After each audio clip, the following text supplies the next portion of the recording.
Boy, it's really nice to be introduced that way. You could aspire to do a lot of things, and if nothing else, for the privilege of getting introduced like that. That really doesn't clip on, does it? It's okay. Doug tells me you're mostly undergrads. Who here is in a graduate program? Okay, and the rest undergrad. Great. I'm going to start today with a little story about a young man who decides that he really wants to achieve something extraordinary in his life. And he decides that the first step in his path to achieving something extraordinary is to become a monk, to become celibate, and to go off and really dedicate his life to God. So he goes off to the monastery and is being shown around by Father Justinian and shown to the duties that he will undertake in transcribing ancient texts.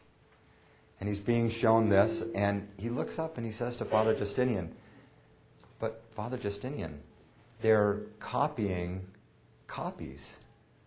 How do they know that they're not copying errors?" And Father Justinian says, "My son, this is the way it has been done for hundreds of years.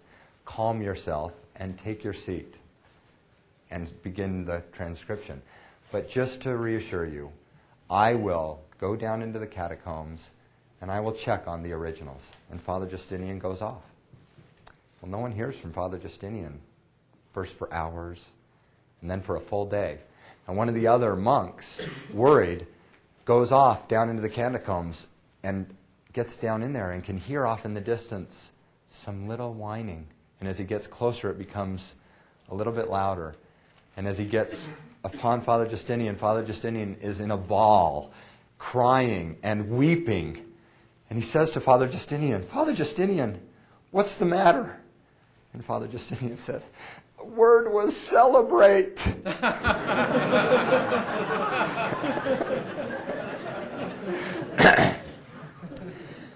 My message today is really fundamentally mostly about communication. And if something I say today isn't clear, I'm struggling with a little bit of laryngitis, or you just didn't understand the point I was trying to make, please don't hesitate to raise your hand. Please just ask. I'll be happy to interact, happier, in fact, to interact than just to talk.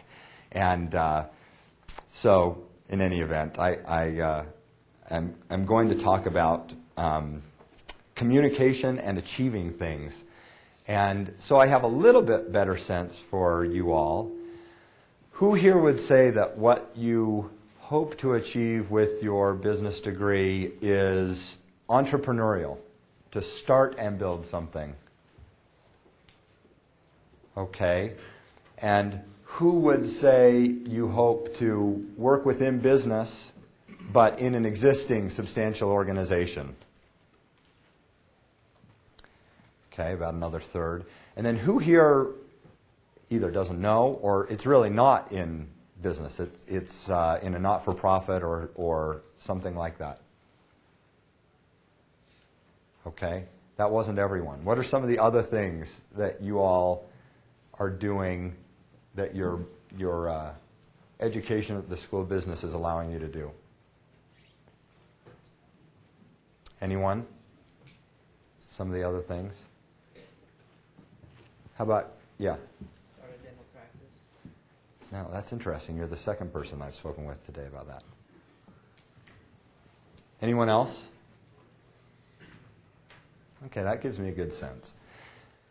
Aside from the specifics of what you want to do, who here would say you hope, you aspire to achieve something extraordinary in your life? That's almost everyone. I want to talk a little bit about what that means. What does extraordinary mean? Who can tell me? What does extraordinary mean? Me? Yeah. Well, I think I'm an individual.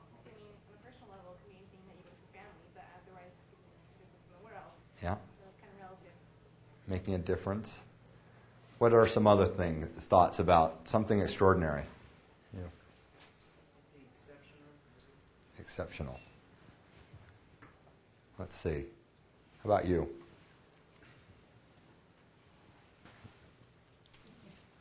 Yeah, you. I'm sorry, I don't know names. I would say it's doing something other than normal.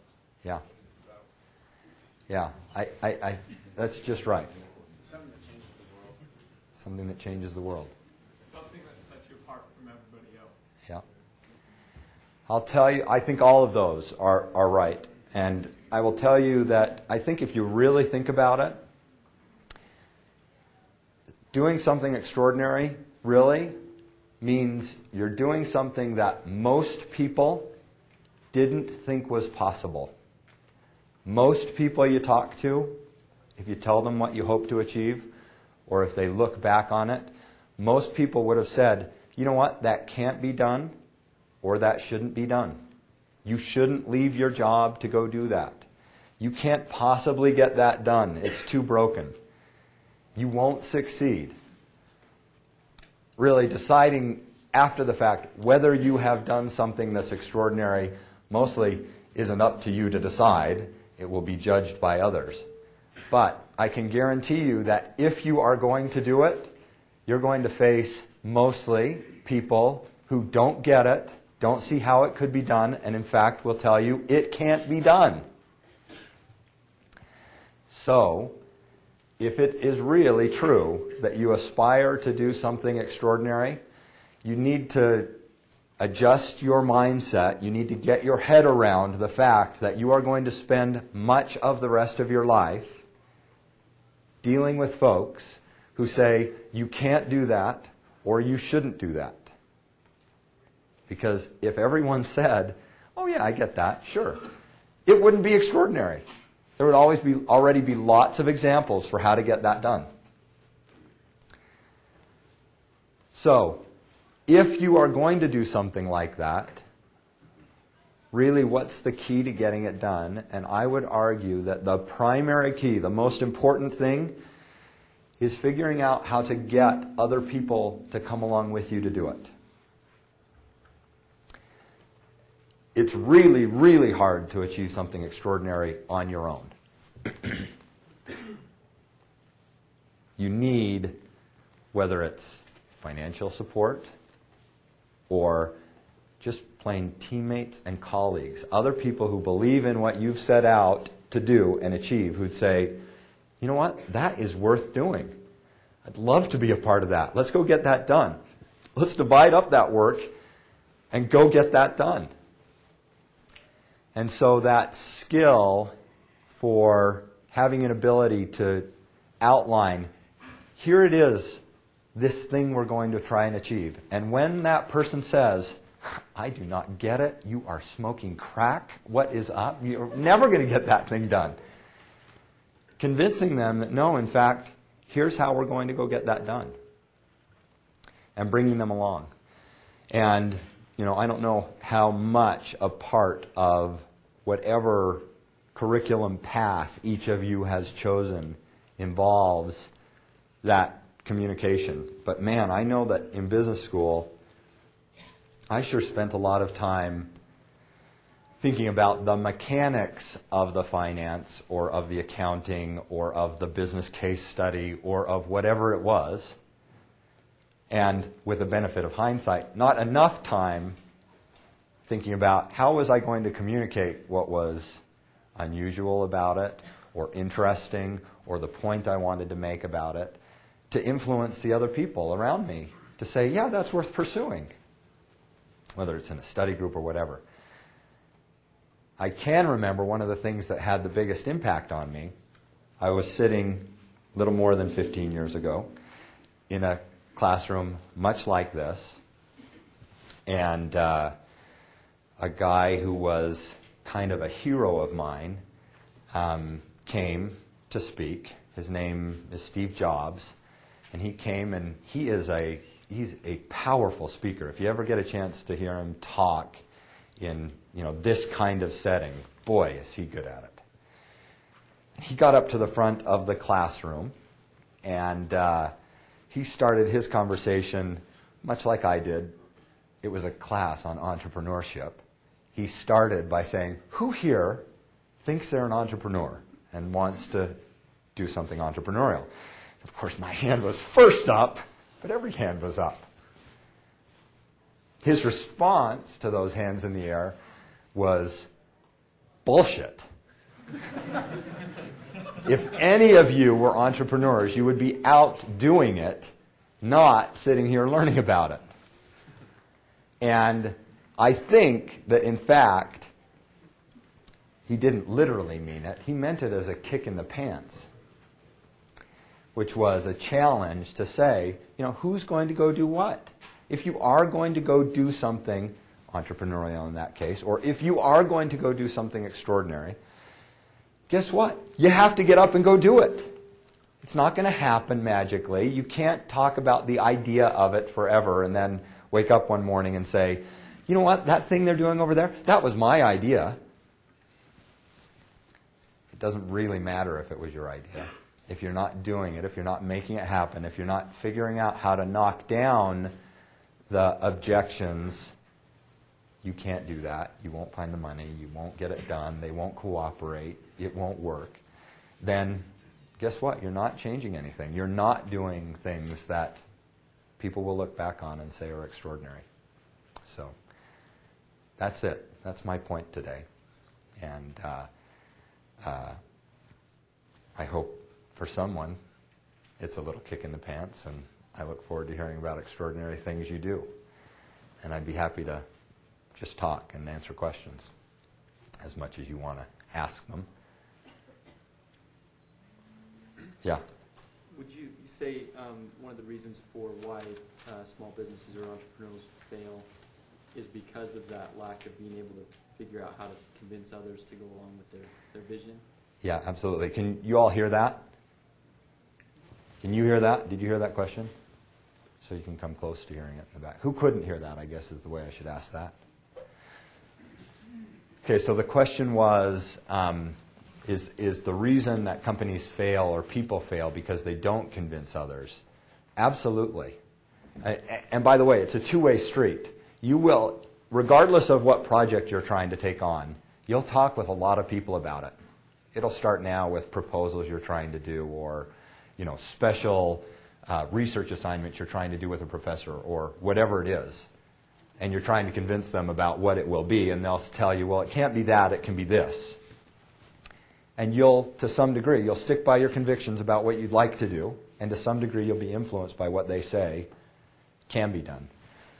I feel like for all of us, whether you're a mid-level employee in a company, or whether you're a sophomore in college, or whether you're a volunteer working to raise money for some organization, the thing that will first make you stand out is to have real conviction about this thing you want to achieve, which, for whatever reason, the people you're talking with didn't recognize.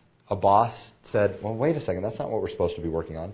Well, if you know it's what you are supposed to be working on and your organization is supposed to be working on, you will figure out how to, in spite of the fact that your boss doesn't seem to recognize it, you'll figure out how to convince your boss, no, this is what we should be working on for the following reasons.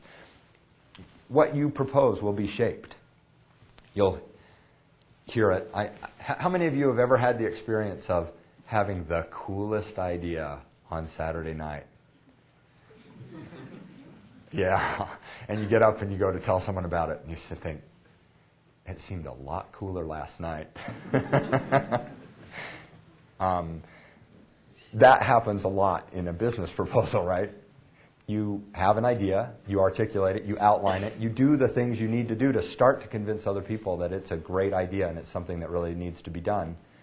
And the third time you talk about it, you realize you need to be talking about it differently. It needs to be different. It would be better if.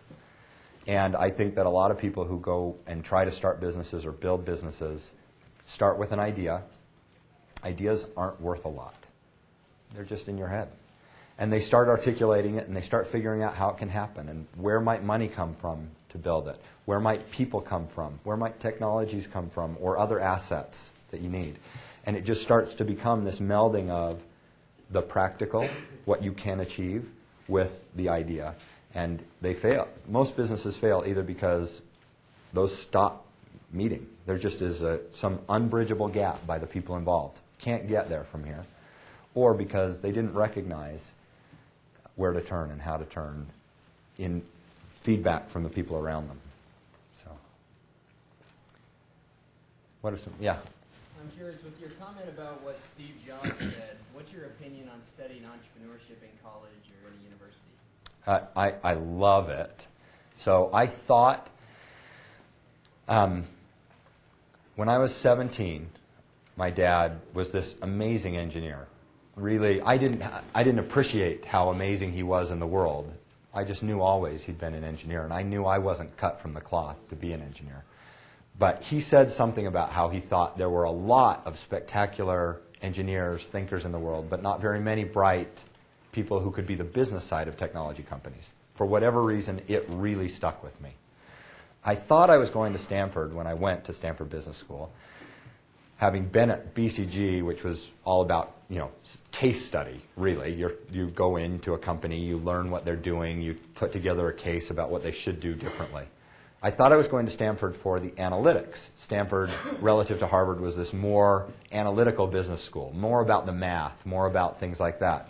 And I tell you, I would have poo-pooed the entrepreneurship or other soft courses before I went there. By far, the most valuable thing I came out of Stanford with was getting to sit in situations where I was looking at all these companies and the people who had built them, and recognizing at the end of Stanford, I could do that. Those are just people. Those aren't superheroes. Those aren't, once-in-a-lifetime types of experiences. They all had ideas, took a step that was a real step in raising money or in finding a person or in patenting a technology or whatever, and they got on. So I loved them, and I think they're incredibly valuable. And they really did give me... They gave me the confidence and the understanding about how to go and assemble resources at a pretty young age. I mean, I tried to start a business when I was in business school. I wrote a plan, entered it in the school's business school business plan competition. I would highly recommend that, by the way. Any of you who are serious about building a company where you will need to raise money, or even not, I really recommend you work on a business plan while you're in school. You are surrounded by people who will help you with it. And there are great things like the state competition, the U, and other things that you can participate in. Great way to make your business school experience something you care about and that you have access to all these spectacular resources to prop up. In any event, I still think it's probably, as an idea and a business, it's probably one of the best things I've ever put a plan in place around. The concept was high-speed video duplicating, and what it would have allowed was for a place like Blockbuster Video to change their inventory overnight. So the day before a Blockbuster movie comes out, they could have had half the movies on the shelves be tomorrow's Blockbuster. And then the next day they could shift the inventory with the demand curve. And it meant that instead of having to buy movies, Blockbuster could pay a per rental fee. And for the movie studios, it meant they could get a fee every time a movie was rented, which back in 1990 wasn't the case. And it drove the movie studios crazy. When I went out to I wrote this business plan. It won as the best business plan at Stanford. I got to go to the national, was called Moot Corp competition. It was a very heady experience. Met with all these incredible people. The guy at Wilson Sonsini, which is this famous law firm for companies that are starting up, and the heads of some great venture capital firms. And what they told me was, video on demand, pay-per-view, is going to put Blockbuster out of business in 5 years. So we're not willing to back your company. And there's just too much technology risk. You've got this technology, but you haven't really made the high-speed video duplicators yet. What they weren't saying out loud, but was true, was, and you are only 25 years old and you've never, we don't trust you to go run and build a business like this. Experience matters, and if I hadn't gained the confidence through entrepreneurship programs and things like that in school, I wouldn't have been able to go raise $6 million to start Sonic Innovations next. I got a ton out of it. So, a very long answer to your question. But I think they can be spectacular resource programs. Yeah? It seems like all of your businesses have been like online or online related. Yeah. But you're a business guy. Like, do you consider yourself very like technically savvy, and is that necessary to start like an online business? Boy. I don't actually consider myself that technically savvy. I love technology.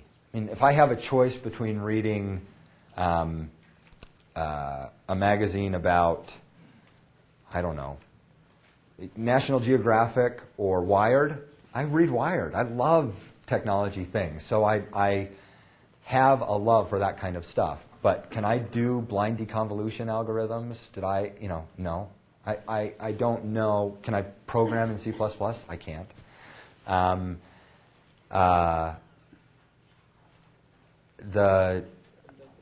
think any business is about solving a problem. The main part about building a business, again, is helping people understand this thing you're trying to achieve and getting them to come along with you and do it. And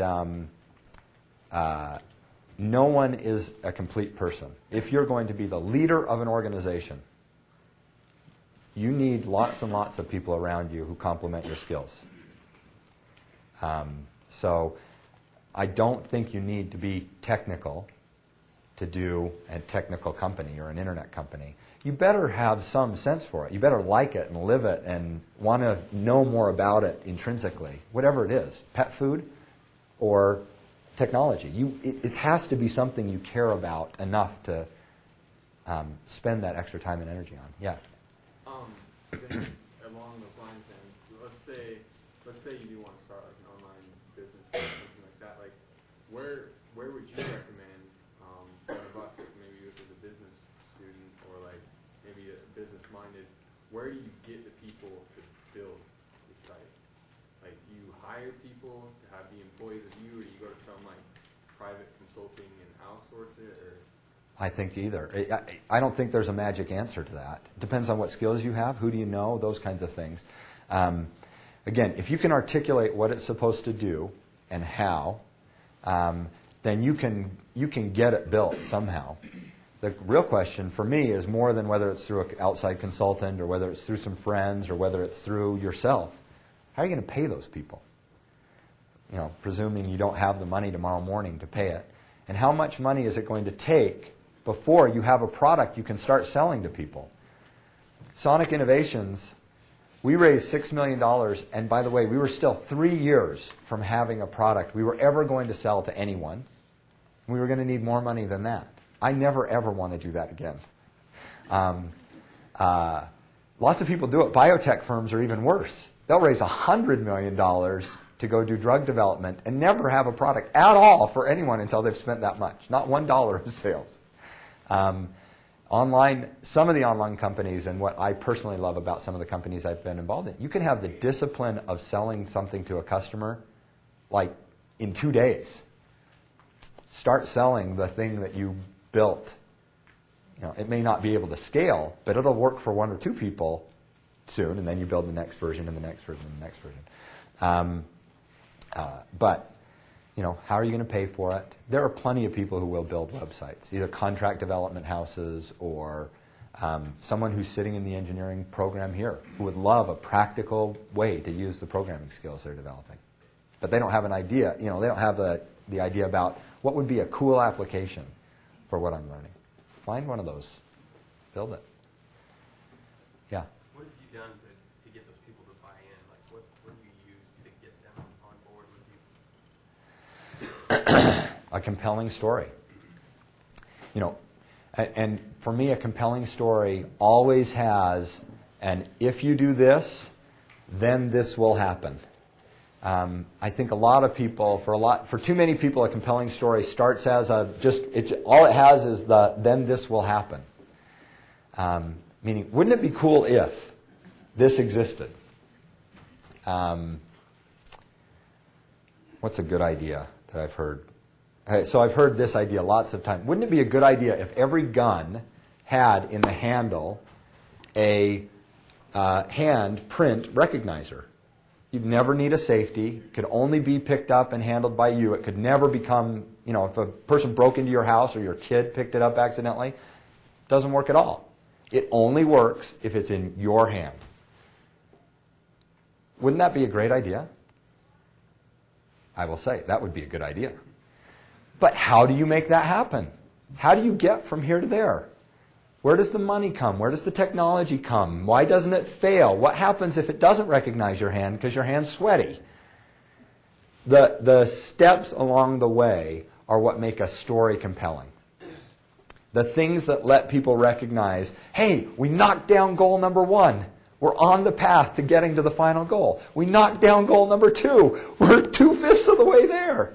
That's what makes a compelling story. And if you can develop that kind of story that people can see, understand how they can contribute to walking themselves through, either because they give you cash, which will enable you to do things, or they sign up to be your technology development person, you're going to do something. That's how you make a compelling story. Yeah? I think it's also important to be able to see every side of things. Yeah, absolutely. And recognize where you're blind. You'll tell the story to someone and they'll say, I don't get this part over here. For you, that hasn't even been a question, but they can't see the story unless they see that side of the story. You're exactly right. And you have to listen for those things. You really have to. Yeah? I imagine that because there's such an element of risk, that there's also some fear that goes into entrepreneurial and making big life changes like that. Did you ever feel fear, and if so, how did you overcome it? Oh my gosh. Always. And by the way, it doesn't stop at a stage. Back to the original point, fear and just having the energy sucked out of you. When you've told the 19th person why this is going to be great, and they tell you it can't be done, or you're not the person to do it, or shut up and sit down, it just gets draining after a while, right? I mean, it's just like, oh, come on, I need some more energy infused here. But absolutely, fear. To me, the nature of doing something entrepreneurial has to do with the risk that it may fail in some meaningful way. And you have to be willing to deal with that. If you're not willing to deal with a big enough risk that it's going to fail, that the people who said it couldn't be done are going to be right, you're not going to achieve anything remarkable. You won't do something entrepreneurial. You won't build it. You have to bridge those gaps. And standing with one foot on either side of the chasm is scary frequently. And it does not go away. It does not go away. I thought early on, well, gosh, I can deal with small companies. I can live in that world. I have no interest in being part of a big company. Well, and suddenly, in the grand scheme of things, I was part of 3,000-person organizations. And yet, we were trying to completely change an industry and completely change a company and sell our message to the street and investors. And if we missed something by just a little bit, it was not just your skin in the game. It was thousands of employees and thousands of investors. And, it doesn't stop. But you also start to learn more and more effectively how to assess the risks and how to mitigate the risks, and really that's another key part of being able to tell the story, is recognizing when someone tells you, I don't get this part, I don't see how you're going to do that. Is that a risk? Do I have that covered? Do I know how to bridge that gap? And get you there. Yeah. I'm sure a few people in here, myself included, have had the experience, and you probably too. The experience of coming up with a good idea, putting together a nice business plan, but you're so small that one of the bigger fish swallow you before you can get off the ground. Like how have you dealt with that, and how do you avoid that happening? So really, for me, the main way I've dealt with that is I stopped worrying about it so much. I will tell you that fundamental to me, so you'll recognize my bias, I think ideas are worth about this much. You can feel like you're the only person to have an idea. You're probably kidding yourself. Probably hundreds of people. If you're having the idea, it's not any knock on you. It's just the reality. There are lots and lots and lots of bright people in the world. Probably hundreds of people are having the idea. Most of doing well in building an organization is just showing up and focusing on knocking down whatever the goals are, whatever the steps are to getting somewhere. It doesn't mean you won't get derailed. It doesn't mean that someone else won't swoop in with the better idea or literally your exact idea, just better executed or more maturely executed. But frankly, I have a really strong bias toward not caring quite so much about that. I watch too many people, get so excited about their idea. That's all they ever talk about is their idea. They never do anything about it. Those people drive me crazy. Or B, get so worried about whether someone else will do it, think about it, whatever. They aren't doing enough about it. You know, people who won't tell anyone their idea because they're worried about someone taking off with it.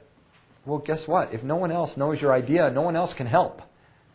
So, in general, it's a risk, but I'm more on the side of don't worry about that so much. Go and work hard on it every day. Nothing ever turns out the way you thought it would.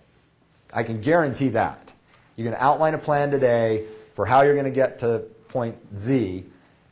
Your path will change a lot of times. And I think there's just a ton of value in just doing it, working on it, getting farther along every day. What else? Yeah? What would the differences in approach be if you were thinking about starting like a service or idea-type internet company, as Yeah. opposed to something more physical and tangible, like your Sonic Innovations? I mean, they're kind of two different business Yeah. types. There's got to be a different approach in the initial business plan setup or draft. Is there? You know, I don't know that there's that much of a difference necessarily in the planning part of it. Any plan still is, it's this stepwise thing. What are you going to do now and in a month and in a quarter and in a half year and so on? And the specifics of those would be different, probably. Service businesses, I really, really like service businesses, internet-type businesses, which may or may not be a service, and probably businesses more broadly now compared to 20 years ago, because you have the opportunity to start recognizing real sales soon. And I think there is just a spectacular amount of value that comes from trying actually to sell your product sooner rather than later. I've seen a lot of people spend a whole lot of money on products that they thought were going to be great, and they never engaged any real person in a conversation about actually buying it. So when I was in business school, between my first and my second year of school, right near the end of my first year, I read a magazine article about a company called Frocks. It was founded by Hartmut Esslinger, Frog Design, again, late 90s. You guys were probably not even born. He had to, late 80s. He designed the Ford Taurus, which was this revolutionary, the first Ford Taurus, which was this revolutionary car shape. He designed the outside of the Macintosh, the first Macs that were the boxes on top of it. He was just this icon of design. Andy Hertzfeld, the co-founder of Apple, and a couple of guys out of this company called Sun Microsystems, which was making the most incredible chip sets at the time.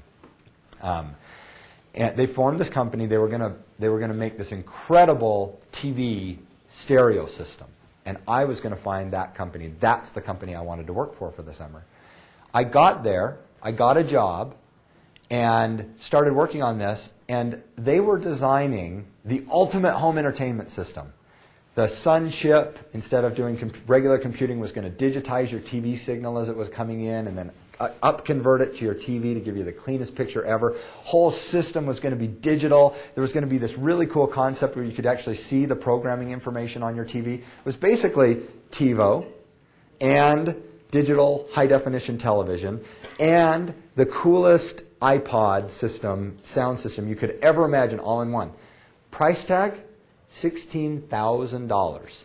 So in today's dollars, it was roughly $35,000.